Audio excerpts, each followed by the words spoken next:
Welcome friends. इस video में British शासन का भारतीय अर्थव्यवस्था पर प्रभाव से संबंधित इंपॉर्टेंट क्वेश्चन को डिस्कस करेंगे, जो आपके आगे आने वाले सभी एग्जाम के लिए वेरी इंपॉर्टेंट होंगे। आप लोग वीडियो को शुरू से लास्ट तक पूरा देखिएगा तो सारे क्वेश्चन आपको बेहतर तरीके से समझ में आ जाएंगे। पहला क्वेश्चन है कि भारत में उपनिवेशी शासनकाल में होम चार्जेज भारत से संपत्ति दोहन का महत्वपूर्ण अंग थे। निम्नलिखित में से कौन सी निधि या निधियां होम चार्जेज की संगठक थी?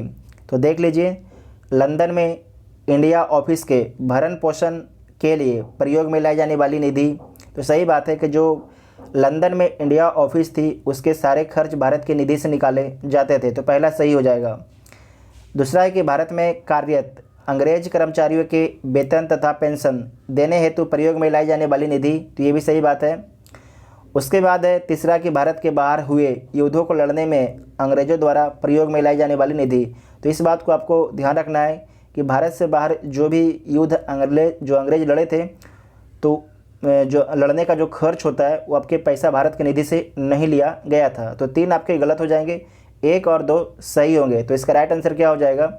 बी इसका राइट आंसर हो जाएगा। ये IAS का पूछा हुआ सवाल था, IAS 2011 में पूछा था। नेक्स्ट है कि शब्द इम्पीरियल प्रेफरेंस का प्रयोग किया जाता था। तो आपको ध्यान रखना है कि जो इम्पीरियल प्रेफरेंस का शब्द का प्रयोग किया जाता था भारत में ब्रिटिश आयातों पर दी गई विशेष रियायतों के लिए। ठीक है, तो ए इसका राइट आंसर हो जाएगा, ए इसका राइट आंसर हो जाएगा। ठीक है, नेक्स्ट क्वेश्चन है कि ब्रिटिश शासन के दौरान भारत में उद्योगों का कोई स्वतंत्र विकास नहीं हुआ, तो इसका कारण क्या था? भारी उद्योगों का अभाव था, तो ये भी गलत है। विदेशी पूंजी की कमी थी, ये भी गलत है। प्राकृतिक संसाधनों की कमी थी, ऐसा कुछ भी नहीं है भाई भारत में प्राकृतिक संसाधन बहुत थे, है भी अभी वर्तमान में भी। धनिक वर्ग द्वारा भू संपत्ति में निवेश करने को तहरीज दिया गया। सही बात है कि जो धनिक वर्ग था वो ज़्यादातर आपके ज़मींदारी खरीदने में बिजी था, वो उद्योग लगाने में कोई इंटरेस्ट नहीं दिखा रहा था। तो डी इसका राइट आंसर हो जाएगा, ये भी IAS का पूछा हुआ सवाल था। नेक्स्ट है कि किसके शासनकाल में अस्थाई बंदोबस्त प्रारंभ किया गया था? तो आपको ध्यान रखना है, अस्थाई जो बंदोबस्त है इसे किस किस नाम से और भी जाना जाता है, इसे लिख लीजिएगा। अस्थाई बंदोबस्त को ही इस्तमरारी व्यवस्था, जागीरदारी व्यवस्था, मालगुजारी व्यवस्था और विश्वेदारी व्यवस्था के नाम से जाना जाता है अस्थाई बंदोबस्त को। ठीक है, तो क्वेश्चन क्या बोल रहा है कि किसके शासनकाल में अस्थाई बंदोबस्त प्रारंभ किया गया था? तो अस्थाई बंदोबस्त लॉर्ड कॉर्नवालिस के शासनकाल में प्रारंभ किया गया था। ठीक है, लॉर्ड कॉर्नवालिस के शासनकाल में, तो बी इसका राइट आंसर हो जाएगा। और अस्थाई बंदोबस्त लागू कब किया गया था? तो 1793 ईस्वी में अस्थाई बंदोबस्त लागू किया गया था। किन किन क्षेत्रों पर अस्थाई बंदोबस्त लागू किया गया था? तो बिहार, बंगाल, उड़ीसा और उत्तर प्रदेश के वाराणसी तक। ठीक है, उत्तर प्रदेश के वाराणसी तक अस्थाई बंदोबस्त भारत की कितनी ज़मीन पर थी, कितनी % ज़मीन पर थी? तो 19% ज़मीन पर थी। ठीक है, इस बात को आपको ध्यान रखना है। नेक्स्ट क्वेश्चन है कि अस्थाई बंदोबस्त किसके साथ किया गया? तो जो अस्थाई बंदोबस्त था जमींदारों के साथ किया गया था, जमींदारों के साथ। तो ए इसका राइट आंसर हो जाएगा। अस्थाई बंदोबस्त में ज़मीन की मालिक जमींदार था, ये BPSC का पूछा हुआ सवाल है, तो ए इसका राइट आंसर हो जाएगा। नेक्स्ट है कि लॉर्ड कॉर्नवालिस का अस्थाई बंदोबस्त लागू किया गया, तो कब लागू किया गया था? 1793 ईस्वी में, तो डी इसका राइट आंसर हो जाएगा। नेक्स्ट है कि बिहार में परमानेंट सेटलमेंट लागू करने का कारण था। तो बिहार में परमानेंट सेटलमेंट लागू करने का कारण क्या था? तो सारे ऑप्शन को पढ़ लीजिए। ज़मींदारों का ज़मीन पर अधिकार ना रहना, तो ये गलत है। ज़मींदारों के लिए ज़मीन पर वंश परंपरागत अधिकार को स्वेच्छा से हस्तांतरित करने का अधिकार, ये भी गलत है। भू राजस्व का राजस्व निर्णय करना, ये सही बात है, तो सी इसका राइट आंसर हो जाएगा। ठीक है, जमींदारी प्रथा का निर्मूलन, ये गलत बात है, तो सी इसका राइट आंसर हो जाएगा। ये BPSC का पूछा हुआ सवाल है। नेक्स्ट है कि खाली स्थान में बंगाल और बिहार में भूमि पर किराएदारों के अधिकारों को बंगाल किराएदारी अधिनियम द्वारा दिया गया। तो बंगाल किराएदारी अधिनियम जो है कब आता है, तो 1885 ईस्वी में आता है। ठीक है, 1885 ईस्वी में आता है। इसमें जो है जमींदार और किसानों के बीच बताया गया था कि किसका क्या अधिकार होगा। ठीक है, क्वेश्चन है कि निम्नलिखित में से कौन ब्रिटिश शासन के दौरान भारत में रैयतवाड़ी बंदोबस्त के प्रारंभ किए जाने से संबंध था या थे। तो जो लॉर्ड कॉर्नवालिस हैं अस्थाई बंदोबस्त से संबंधित हैं, अलेक्जेंडर रीड और थॉमस मुनरो जो हैं रैयतवाड़ी बंदोबस्त से संबंधित हैं। तो 2 और 3 इसका राइट आंसर हो जाएगा। तो सी इसका राइट आंसर हो जाएगा। ठीक है, सी इसका राइट आंसर हो जाएगा। जो रैयतवाड़ी बंदोबस्त था इसमें अंग्रेज़ जो है सीधे किसानों के साथ अनुबंध किया। जो अंग्रेज़ था वो सीधे किससे अनुबंध किया, किसान के साथ अनुबंध किया था। जबकि जो अस्थाई बंदोबस्त था लॉर्ड कॉर्नवालिस वाला में, उसमें अंग्रेज़ जो है ज़मींदारों के साथ अनुबंध किया था। इस बात को आपको ध्यान रखना है। जो आपके रैयतवाड़ी व्यवस्था है किन किन क्षेत्रों में लागू थी, तो लिख लीजिएगा आप लोग, मद्रास, बम्बई, कुर्ग, असम और पूर्वी बंगाल। ठीक है, पूर्वी बंगाल। साथ में ये भी याद रखना है कि रैयतवाड़ी बंदोबस्त जो है बम्बई में किसके द्वारा लागू किया गया। तो बम्बई में जो है 1820 ईस्वी में एल्फिंस्टन के द्वारा लागू किया गया था। एल्फिंस्टन के द्वारा लागू किया गया था। वेरी वेरी इंपॉर्टेंट क्वेश्चन है। ठीक है, जबकि रैयतवाड़ी व्यवस्था जो है बम्बई में कब लागू किया गया था, तो 1792 ईस्वी में अलेक्जेंडर रीड और मुनरो के द्वारा।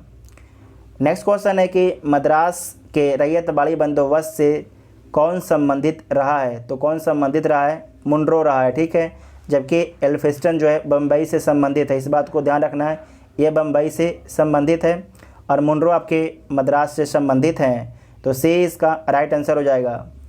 नेक्स्ट है कि अंग्रेज़ों ने रैयतवाड़ी बंदोबस्त कहाँ लागू किया था। रैयतवाड़ी बंदोबस्त कहाँ पर लागू किया था, तो मद्रास और बम्बई प्रेसिडेंसी दोनों जगह। ठीक है, मद्रास और बम्बई प्रेसिडेंसी दोनों जगह। ठीक है, तो डी इसका राइट आंसर हो जाएगा। आईएएस का पूछा हुआ सवाल था, अच्छा सवाल था। नेक्स्ट है कि रैयतवाड़ी बंदोबस्त के संदर्भ में निम्नलिखित कथनों पर आपको विचार करना है। तो विचार कर लीजिए। किसानों द्वारा लगान सीधे सरकार को दिया जाता था, तो सही बात है। सरकार रैयत को पट्टी देती थी, ये भी सही बात है। कर लगाने के पूर्व भूमि का सर्वेक्षण और मूल्य निर्धारण किया जाता था, तो ये भी सही बात है। तीनों सही है। तो सी इसका राइट आंसर हो जाएगा। ठीक है, सी इसका राइट आंसर हो जाएगा। ये आईएएस का पूछा हुआ सवाल है। नेक्स्ट क्वेश्चन है कि वह प्रथा जिसके तहत किसान स्वयं भूमि का मालिक होता है और सरकार को भू राजस्व के भुगतान के लिए जिम्मेदार माना जाता है, तो कौन सी व्यवस्था है। तो ये व्यवस्था आपकी है रैयतवाड़ी। कौन सी व्यवस्था है, रैयतवाड़ी व्यवस्था है। तो बी इसका राइट आंसर हो जाएगा। नेक्स्ट है कि पंजाब भूमि हस्तांतरण अधिनियम कब पारित किया गया। तो यह पारित किया गया 1900 ईस्वी में। कब पारित किया गया, 1900 ईस्वी में। ठीक है, पंजाब भूमि हस्तांतरण अधिनियम कब पारित किया गया, तो 1900 ईस्वी में पारित किया गया है। कृषकों को जो है भूमि का गैर कृषकों के पास हस्तांतरण होना समाप्त हो गया। पहले क्या था कि जो कृषि भूमि थी वो जो कृषि नहीं करते थे उनको एक तरीके से ट्रांसफ़र हो जाता था अगर कुछ कर्ज वर्ज नहीं दे पाए। लेकिन जब ये पंजाब भूमि हस्तांतरण अधिनियम आया उसके बाद इस चीज़ पर रोक लगा दिया गया। ये बीपीएससी का पूछा हुआ सवाल है। नेक्स्ट है कि असम में सर्वप्रथम चाय कंपनी की स्थापना कब हुई थी। तो असम में जो है सर्वप्रथम चाय कंपनी की स्थापना 1839 ईस्वी में हुई थी। ठीक है, 1839 ईस्वी में हुई थी और सी इसका राइट आंसर हो जाएगा। नेक्स्ट क्वेश्चन देखिए। नेक्स्ट है कि निम्न में से किसने निकास के सिद्धांत का प्रतिपादन किया था। वेरी वेरी इंपॉर्टेंट क्वेश्चन है। निम्न में से किसने जो है निकास के सिद्धांत का प्रतिपादन किया था।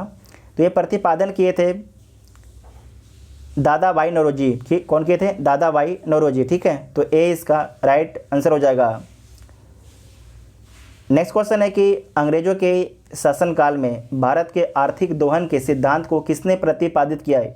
वेरी इंपॉर्टेंट क्वेश्चन है कि अंग्रेजों के शासनकाल में भारत के आर्थिक दोहन के सिद्धांत को किसने प्रतिपादित किया। तो दादा भाई नौरोजी ने प्रतिपादित किया। तो डी इसका राइट आंसर हो जाएगा। नेक्स्ट है कि निम्नलिखित में से कौन भारत में उपनिवेशवाद का आर्थिक आलोचक था या थे? तो दादा भाई नौरोजी थे, सही बात है। जी सुब्रमण्यम अय्यर भी थे और आरसी दत्त भी थे, तीनों थे, ठीक है। तो तीनों सही हो जाएगा। तो देख लीजिए किस में तीनों है। डी इसका राइट आंसर हो जाएगा, ठीक है। डी इसका राइट आंसर हो जाएगा। आईएएस 2015 में क्वेश्चन को पूछा था, ये लगता है आईएएस का फेवरेट चैप्टर है, ठीक है। हर साल यहाँ से क्वेश्चन पूछा जाता है। नेक्स्ट है कि निम्नलिखित में से कौन दादा भाई नौरोजी के उत्सारण सिद्धांत ड्रेन थ्योरी में विश्वास नहीं करता था? तो कौन विश्वास नहीं करता था? सर सैयद अहमद खां, ठीक है। सर सैयद अहमद खां। सर सैयद अहमद खां को लगता था कि अंग्रेज रहेंगे तभी जो मुस्लिम समुदाय है उसका विकास हो पाएगा, ठीक है। ये मुस्लिम जो सर सैयद अहमद खां हैं वो अंग्रेज़ से दुश्मनी लेना नहीं चाहते थे। तो डी इसका राइट आंसर हो जाएगा। नेक्स्ट है कि poverty and the un British rule in India नामक पुस्तक किसने लिखी? तो ये जो पुस्तक है दादा भाई नौरोजी के द्वारा लिखी गई है, ठीक है, दादा भाई नौरोजी के द्वारा। तो डी इसका राइट आंसर हो जाएगा। नेक्स्ट है कि British house of Commons, very very important question है कि ब्रिटिश हाउस ऑफ कॉमन्स में चुने जाने वाले दादा भाई नौरोजी प्रथम भारतीय थे, ठीक है, जिन्होंने इस दल के टिकट पर चुनाव, मतलब कि किस दल के टिकट से चुनाव लड़ा था। बीपीएससी देखिए इसी प्रकार से क्वेश्चन पूछता है। तो ये जो दादा भाई नौरोजी हैं उदारवादी दल के टिकट पर चुनाव लड़े थे, ठीक है। उदारवादी दल के टिकट पर चुनाव लड़े थे और हाउस ऑफ कॉमन्स का मेंबर भी बन गए थे। तो ए इसका राइट आंसर हो जाएगा। नेक्स्ट क्वेश्चन है कि किसने यह विचार किया था कि भारत में ब्रिटिश आर्थिक नीति घिनौनी है? वेरी इंपॉर्टेंट क्वेश्चन है कि किसने यह विचार किया था कि भारत में जो है ब्रिटिश आर्थिक नीति घिनौनी है? तो कार्ल मार्क्स ने, ठीक है, कार्ल मार्क्स ने। तो सी इसका राइट आंसर हो जाएगा, ठीक है, सी इसका राइट आंसर हो जाएगा। नेक्स्ट क्वेश्चन है कि दक्षिण भारत में सिंचाई व्यवस्था का अग्रदूत किसे माना जाता है? तो दक्षिण भारत में जो है सिंचाई व्यवस्था का जो अग्रदूत माना जाता है सर आर्थर कॉटन को माना जाता है, ठीक है। तो ए इसका राइट आंसर हो जाएगा। नेक्स्ट क्वेश्चन है कि आर्थिक तौर पर 19वीं शताब्दी में भारत पर अंग्रेजी शासन का एक परिणाम था। तो क्या परिणाम था? देख लीजिए। भारतीय हस्तशिल्पों के निर्यात में वृद्धि हो गई। तो भारतीय जो हस्तशिल्प के निर्यात में वृद्धि नहीं, जहाँ तक कमी हो गई, क्योंकि जो भारतीय हस्तशिल्प छोटा वाला उद्योग था, क्या हो गया, कुटीर उद्योग, वो समाप्त हो गया, ख़त्म हो गया था अंग्रेज की नीतियों के कारण। नेक्स्ट है कि भारतीयों के स्वामित्व वाले कारखाने की संख्या में वृद्धि हो गई। तो गलत बात है, कमी हो गई थी। भारतीय कृषि का वाणिज्यीकरण हो गया। तो सही बात है कि जो भारतीय कृषि पहले चावल, गेहूँ, खाने, मतलब कि जो खाद्यान्न फसलें थी उसका उत्पादन किया जाता था, जबकि ब्रिटिश के आने के बाद भारत में जो है चाय, कपास, गन्ना, नील की खेती होने लगी। जैसे गन्ना खेती तो पहले भी होती थी, लेकिन जो नील की खेती पहले भी होती थी, लेकिन इतने बड़े स्तर पर नहीं होते थे। इस बात को आपको ध्यान रखना है। कपास की खेती ऐसा नहीं कि अंग्रेज के आने के बाद ही भारत में कपास की खेती शुरू होता है, ऐसा कुछ भी नहीं है। जो उस समय कपास की खेती होती थी अंग्रेज के आने के पहले सीमित मात्रा में, जितना ज़रूरत था, लेकिन अंग्रेज़ों ने लगान ज़्यादा बढ़ा दिया। तो मजबूरी में किसानों को जो है कपास की खेती करनी पड़ती थी ताकि लगान ऊँची, जो लगान के दर था उसे चुका सके। तो सी इसका राइट आंसर हो जाएगा। नगरीय जनसंख्या में तीव्र वृद्धि हुई, ये भी गलत बात है। नगरीय जनसंख्या में तीव्र वृद्धि नहीं हुआ, जहाँ तक कमी हो गया, लोग जो हैं नगर से शोषण के डर से गाँव की तरफ प्रस्थान कर गए थे। एक आपको महालवाड़ी व्यवस्था का क्वेश्चन नहीं कहीं पर पूछा गया है। तो जो महालवाड़ी व्यवस्था क्या था कि एक गांव था, मान लीजिए एक गांव से अंग्रेज अनुबंध कर लेते थे कि आपको जो है एक साल में इस गांव को 100 किलो देना है, ठीक है।